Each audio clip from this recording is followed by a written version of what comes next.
ఇప్పుడంతా సోషల్ మీడియాలో ఒక పేరే వైరల్ అవుతుంది.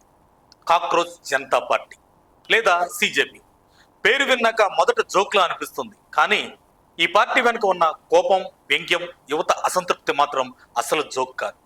ఇంకా షాకింగ్ విషయం ఏంటంటే కేవలం 72 గంటల్లోనే 1,00,000 మందికి పైగా యువత ఈ పార్టీలో ఆన్లైన్ సభ్యులుగా చేరారు.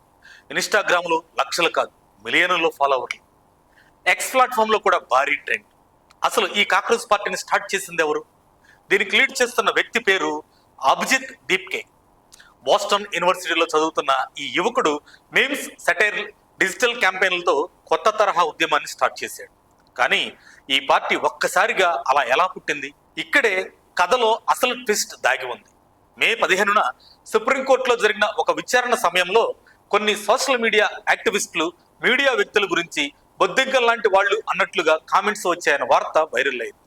ఈ కామెంట్స్ యువతను అవమానించినట్లుగా సోషల్ మీడియాలో పెద్ద ఎత్తున ఆగ్రహం వ్యక్తమైంది. తర్వాత వివరణ ఇచ్చిన అప్పటికే ఇంటర్నెట్లో కొత్త ట్రెండ్ మొదలైపోయింది. మమ్మల్ని బొద్దింకలు అంటారా, సరే అదే మా గుర్తింపు అంటూ యువత ఈ పదాన్ని ఆయుధంగా మార్చుకుంది. అక్కడి నుంచే పుట్టింది కాక్రోచ్ జనతా పార్టీ. ఈ పార్టీ స్పెషాలిటీ ఏంటంటే సీరియస్ సమస్యలను కూడా మీమ్స్, ర్యాప్ వీడియోలు, సెటైరికల్ పోస్టులతో ప్రజల్లోకి తీసుకెళ్తుంది. నిరుద్యోగం, పేపర్ లీకేజీలు, నీట్ వివాదాలు, ప్రభుత్వ వ్యవస్థలపై నమ్మకం తగ్గిపోవడం ఇలాంటి అంశాలపై జెన్జీ కోపాన్ని డిజిటల్ ఫార్మాట్లో చూపిస్తుంది.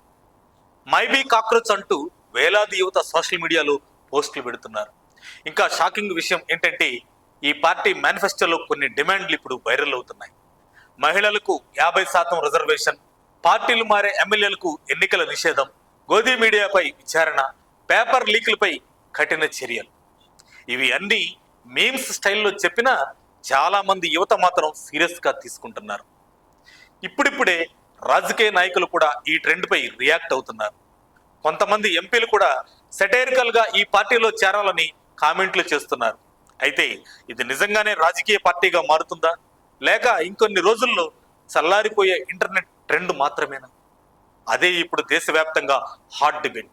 కానీ ఒక విషయం మాత్రం క్లియర్, ఈ కాక్రోచ్ పార్టీ వెనుక ఉన్న అసలు కథ యువతలో పెరుగుతున్న అసంతృప్తి, వ్యవస్థపై కోపం, వినిపించని గొంతు.